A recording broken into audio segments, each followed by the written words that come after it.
അപ്പം status code 200 ഒക്കെയാണ് കാണിക്കുന്നതെങ്കിൽ അവിടെ എറർ എന്തുണ്ടായിരിക്കും? നിങ്ങളുടെ സൈഡിലുള്ള എറർ ആയിരിക്കും. അത് നിങ്ങൾ എന്താണോ കണ്ടുപിടിച്ച് ഫിക്സ് ചെയ്യേണ്ടത് നിങ്ങളുടെ ഉത്തരവാദിത്തമാണ്. ക്ലയൻറ്റ് അതായത് സെർവർ കംപ്ലീറ്റ്ലി ഓക്കെയാണ്. വേറെ ഇഷ്യൂസ് ഒന്നും തന്നെ ഇല്ല. ഓക്കെ. സോ അതുപോലെ കാണിക്കുന്ന ഒരു മെസ്സേജാണ് സ്റ്റാറ്റസ് കോഡ് 200 എന്ന് പറയുന്നത്. ഓക്കെ.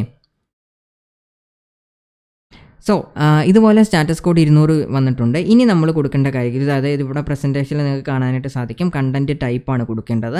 അതുപോലെ തന്നെ ടെക്സ്റ്റ് പ്ലെയിൻ എന്ന് പറഞ്ഞ് കൊടുത്തിട്ടുണ്ട്. ടെക്സ്റ്റ് പ്ലെയിൻ എന്ന് പറഞ്ഞ കാര്യം നമ്മൾ നേരത്തെ ഉപയോഗിച്ചിട്ടുള്ളതാണ്. അതായത് പ്ലെയിൻ ടെക്സ്റ്റ് ആണുള്ളതെങ്കിൽ നമ്മൾ എന്ത് ചെയ്യണം? ടെക്സ്റ്റ് പ്ലെയിൻ എന്ന് വേണം ഉപയോഗിക്കാനായിട്ട്. ഓക്കെ. സോ നമ്മൾ ആദ്യം സ്റ്റാറ്റസ് കോഡ് കൊടുക്കുന്നു.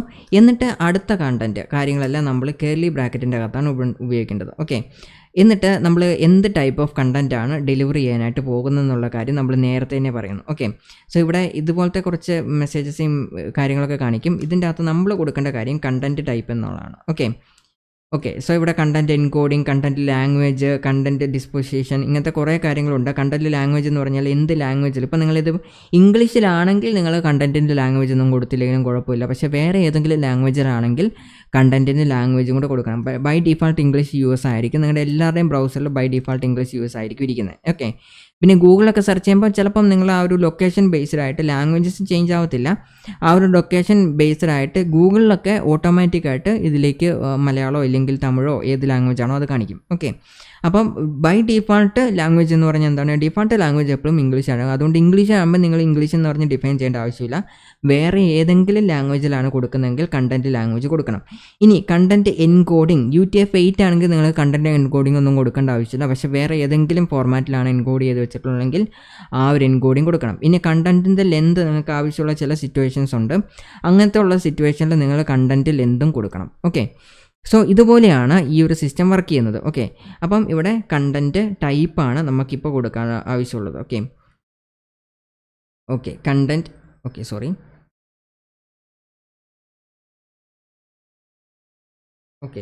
സോ ഇവിടെ കണ്ടൻറ്റ് ടൈപ്പ് നമ്മൾ കൊടുക്കുക. അപ്പോൾ കണ്ടൻറ്റ് ലാംഗ്വേജ്, ലെന്ത്, ഇതുപോലത്തെ ഒരുപാട് കാര്യങ്ങളുണ്ട്. അപ്പോൾ നമ്മളിവിടെ കൊടുക്കേണ്ടത് കണ്ടൻറ്റ് ടൈപ്പാണ്. ഓക്കെ. ജസ്റ്റ് കണ്ടൻറ്റ് ടൈപ്പ് എന്ന് പറഞ്ഞ് കൊടുക്കുക. ഓക്കെ. എന്നിട്ട് എന്ത് ടൈപ്പാണോ ഈ കാര്യങ്ങളെല്ലാം നിങ്ങൾ ഡബിൾ കോട്ട്സിൻ്റെ അകത്താണ് എഴുതേണ്ടത്. അതായത് ഇതിൻ്റെ അകത്ത് കോളൻ ഒഴിച്ച് ബാക്കി എല്ലാ കാര്യങ്ങളും ഡബിൾ കോട്ട്സ് അല്ലെങ്കിൽ സിംഗിൾ കോട്ട് ഇതിൻ്റെ അകത്താണ് ഉപയോഗിക്കേണ്ടത്. എന്നിട്ട് ടെക്സ്റ്റ് ആണെങ്കിൽ ടെക്സ്റ്റ് കൊടുക്കുക. എന്നിട്ട് പ്ലെയിൻ ടെക്സ്റ്റാണ് ഞാനിവിടെ കൊടുക്കാനായിട്ട് ഉദ്ദേശിക്കുന്നത്. ഓക്കെ. Text plain. ഇനി പ്ലെയിൻ ടെക്സ്റ്റ് അല്ല, നിങ്ങൾ അതിൻ്റെ അകത്ത് ഒരു ടെക്സ്റ്റ് ഡാറ്റ ആയിട്ട് വരുന്നത് അതിൻ്റെ അകത്ത് ജെയ്സൺ ഫയലാണെങ്കിൽ ജെയ്സൺ എന്ന് പറഞ്ഞ് കൊടുക്കണം. ഇനി HTML ഫയലാണെങ്കിൽ അതിൻ്റെ കൊടുക്കണം. അപ്പം ആ കാര്യങ്ങൾ ഇപ്പം ഞാനിവിടെ ഒന്നും കൊടുക്കുന്നില്ല, പ്ലെയിൻ ടെക്സ്റ്റാണ്. കാരണം ഇവിടെ ജസ്റ്റ് ടെക്സ്റ്റ് മാത്രമേ ഉള്ളൂ. ടെക്സ്റ്റ് കണ്ടൻറ്റാണ് ഇതിൻ്റെ അകത്തുള്ളത് അല്ലേ. TXT ഫയൽ എന്നല്ല, TXT ഫയൽ ഡിഫറൻസ് ഉണ്ട്. ഇവിടെ ടെക്സ്റ്റ് എന്ന് പറഞ്ഞു കഴിഞ്ഞാൽ ഇങ്ങനെ റിട്ടേൺ കണ്ടൻറ്റ് ആണ്. ഓക്കെ. ഇനി ഇവിടെ ഞാൻ കണ്ടൻറ്റ് HTML എന്ന് പറഞ്ഞ് കൊടുത്തിട്ട് ഇതിൻ്റെ അകത്ത് HTML കോഡ് എഴുതി വെക്കുവാണെങ്കിൽ എനിക്ക് അങ്ങനെ എഴുതി വെക്കാൻ പറ്റും. ഓക്കെ. സോ ഇങ്ങനെയാണ് നമ്മൾ ഒരു സെർവർ സൈഡ് കണക്ഷൻസ് ഉണ്ടാക്കിയെടുക്കുന്നത്. ഓക്കെ. സോ ഇതുപോലെ സെർവർ സൈഡ് ഞാൻ ജസ്റ്റ് ഇതൊന്ന് മിനിമൈസ് ചെയ്യാം. ഓക്കെ. അപ്പം നിങ്ങൾക്ക് കാണാൻ കുറച്ചും കൂടെ എളുപ്പമായിരിക്കും. ഓക്കെ. അപ്പം ഇത്രയും ചെയ്ത് കഴിയുമ്പോൾ സെർവർ സൈഡ് കണക്ഷൻ ആവും. എന്നിട്ട് നിങ്ങളിവിടെ ലിസൺ ഏത് പോർട്ടിലാണ് ലിസൺ ചെയ്യുക. ഇപ്പോൾ നമ്മളൊരു സെർവർ സൈഡിൻ്റെ കോഡ് അതിന് എന്തൊക്കെയാണ് റിക്വസ്റ്റ് കൊടുക്കേണ്ടത്, റെസ്പോൺസ് എന്തായിരിക്കണം എന്നുള്ള കാര്യം എല്ലാം ഡിഫൈൻ ചെയ്തു. ഓക്കെ. റിക്വസ്റ്റ് എന്ന് പറഞ്ഞു കഴിഞ്ഞാൽ നമ്മൾ റിക്വസ്റ്റിൻ്റെ കാര്യം ഇതുവരെ ഒന്നും കൊടുത്തിട്ടില്ല. റെസ്പോൺസ് എന്താണ് വന്നിരിക്കുന്നതെങ്കിൽ അത് കൊടുക്കേണ്ട കാര്യങ്ങൾ ഡിഫൈൻ ചെയ്തു. ഇനി എവിടെ നിന്നാണ് ഈ റിക്വസ്റ്റ് വരേണ്ടതെന്നുള്ള കാര്യം കൂടെ നമ്മൾ കൊടുക്കണം. ഓക്കെ. സോ അതിന് വേണ്ടിയിട്ടാണ് നമ്മൾ ലിസൺ എന്ന് പറഞ്ഞു കൊടുക്കുന്നത്. ഓക്കെ. ലിസൺ എന്ന് പറഞ്ഞൊരു കീവേഡാണ്. ലിസൺ എന്ന് പറഞ്ഞ കീവേഡ് യൂസ് ചെയ്യുന്നത് നമുക്ക് ഏത് പോർട്ട് നമ്പറാണ് കൊടുക്കേണ്ടത് എന്ന് ഡിഫൈൻ ചെയ്യാനായിട്ടാണ്. ഓക്കെ.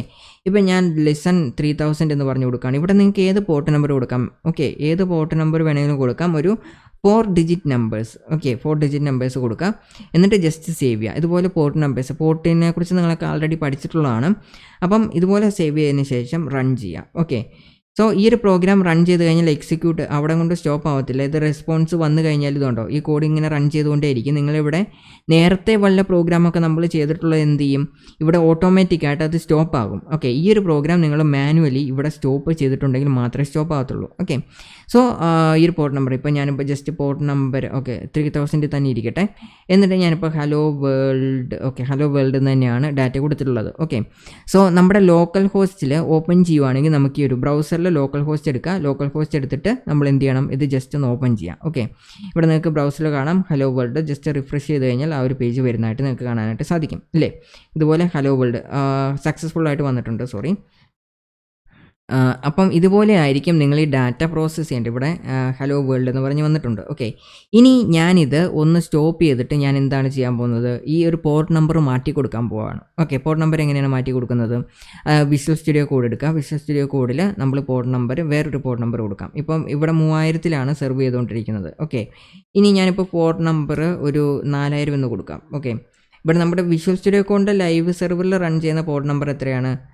5500 ആണ്. ഇതുപോലെ നിങ്ങൾക്ക് ഏത് നമ്പേഴ്സ് വേണമെങ്കിലും കൊടുക്കാം. 5500 ഇനി കൊടുക്കാൻ പറ്റത്തില്ല, കാരണം 5500 ആൾറെഡി ഇപ്പം ഗോ ലൈവ് എന്ന് പറഞ്ഞ് കൊടുത്തിട്ടില്ല. കൊടുത്തിട്ടുണ്ടെങ്കിൽ എന്താണോ 5500, അതായത് ഒരു പോർട്ടിൽ അറ്റ് എ ടൈം ഒരു റിക്വസ്റ്റ് മാത്രമേ സെർവ് ചെയ്യാൻ പറ്റത്തുള്ളൂ. ഓക്കെ, അതായത് നിങ്ങൾ 5500 വിഷ്വൽ സ്റ്റുഡിയോ കോഡിൻ്റെ ഇതും കൊടുക്കുന്നു, അതുപോലെ തന്നെ ഇതിൻ്റെ അകത്ത് ഇതും കൊടുത്തു കഴിഞ്ഞാൽ എറർ ആയിരിക്കും നിങ്ങൾക്ക് വരുന്നത്. അതുകൊണ്ട് നിങ്ങൾ ഒരു പോർട്ടിൽ ഏതെങ്കിലും ഒരു കാര്യം മാത്രമേ പ്രോസസ്സ് ചെയ്യാൻ പറ്റത്തുള്ളൂ, ഒന്നെങ്കിൽ ഈ ഒരു കോഡ്, അതല്ലെങ്കിൽ ഇത്.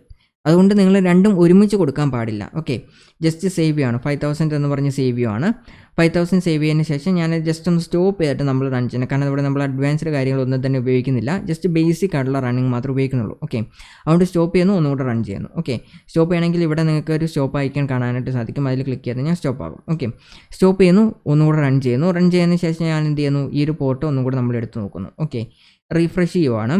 റീഫ്രഷ് ചെയ്യുമ്പം ഈ ഒരു പോർട്ട് അവിടെ എക്സിസ്റ്റിംഗ് ആയിട്ടില്ല, പക്ഷേ കുറച്ച് നേരം ഇങ്ങനെ ലോഡ് ചെയ്തുകൊണ്ടിരിക്കുന്നത് നമുക്ക് കാണാനായിട്ട് സാധിക്കും. എന്തുകൊണ്ടാണ് ഇങ്ങനെ ലോഡ് ചെയ്തുകൊണ്ടിരിക്കുന്നത്? ആദ്യത്തെ തവണ റിക്വസ്റ്റ് ചെയ്തു, ഒന്നും കിട്ടിയില്ല. പിന്നെയും കുറച്ച് ടൈം ഒന്നുകൂടെ റിക്വസ്റ്റ് ചെയ്തു, വീണ്ടും കിട്ടിയില്ല. പക്ഷേ അവസാനം റിക്വസ്റ്റ് ചെയ്തു, അതൊരു 3 സെക്കൻഡ് ശേഷം, അതായത് 1 സെക്കൻഡോളം അത് റിക്വസ്റ്റ് ചെയ്തുകൊണ്ടേയിരുന്നു. കിട്ടാത്തതുകൊണ്ട് അണേബിൾ ടു കണക്റ്റ് എന്ന് പറഞ്ഞ മെസ്സേജ് നമുക്ക് കാണിക്കുന്നു. ഓക്കെ, അതുകൊണ്ടാണ് ഇവിടെ ഇങ്ങനെ ലോഡിങ് അയക്കാൻ നിങ്ങൾക്ക് കാണാനായിട്ട് സാധിക്കും. ഈ സമയത്തെല്ലാം ഇത് പല തവണ ഇവൻറ്റ് നടന്നുകൊണ്ടിരിക്കും.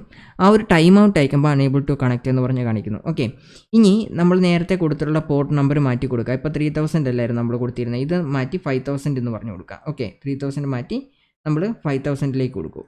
ഓക്കെ, 5000 കൊടുക്കുന്നു, എൻ്റർ കൊടുക്കുന്നു. ഓക്കെ, അപ്പോൾ എന്തായി വരുന്നു, ഹലോ വേൾഡ് എന്ന് പറഞ്ഞ മെസ്സേജ് നമുക്ക് വന്നിട്ടുണ്ട്. പക്ഷേ ഇത് HTML പേജ് അല്ല, ഇത് ബേസിക് ആയിട്ടുള്ളൊരു ടെക്സ്റ്റ് കണ്ടൻറ്റ് മാത്രമാണ് കാണിക്കുന്നത്.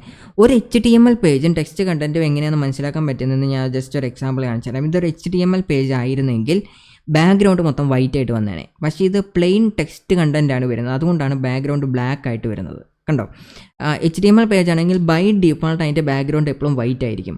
അത് ഇൻബിൽട്ട് ആയിട്ട് HTML കൊടുത്തിരിക്കുന്ന ചില പ്രോപ്പർട്ടീസാണ്. അപ്പോൾ അതുപോലത്തെ ഒരു പ്രോപ്പർട്ടിയാണ് ബാക്ക്ഗ്രൗണ്ട് വൈറ്റ് ആയിട്ടിരിക്കുക എന്നുള്ളത്. ഓക്കെ, സോ ഈ ഒരു പ്രോപ്പർട്ടിയിൽ നമ്മൾ കാണിക്കുന്നത് എന്താണ്, ബാക്ക്ഗ്രൗണ്ട് ബ്ലാക്ക് ആയിരിക്കും. ഓക്കെ, ഇത് ടെക്സ്റ്റ് കണ്ടൻ്റ് ആണ് വരുന്നത്, അതുകൊണ്ടാണ് ബാക്ക്ഗ്രൗണ്ട് ബ്ലാക്ക് ആയിട്ട് കാണിക്കുന്നത്. ഓക്കെ, സോ ഇതാണ് ഇതിൻ്റെ ഡിഫറൻസ് എന്ന് പറയുന്നത്. ഓക്കെ, സോ ഇങ്ങനെയാണ് നമ്മൾ സെർവേഴ്സ് ക്രിയേറ്റ് ചെയ്യുന്നത്. ഇനി വേണമെങ്കിൽ നിങ്ങൾക്ക് ടെക്സ്റ്റ് കണ്ടൻറ്റ് മാറ്റി നോക്കാം, വേറെ എന്തെങ്കിലും കണ്ടൻറ്റ് കൊടുത്ത് നോക്കാം. ഇങ്ങനെയാണ് HTML.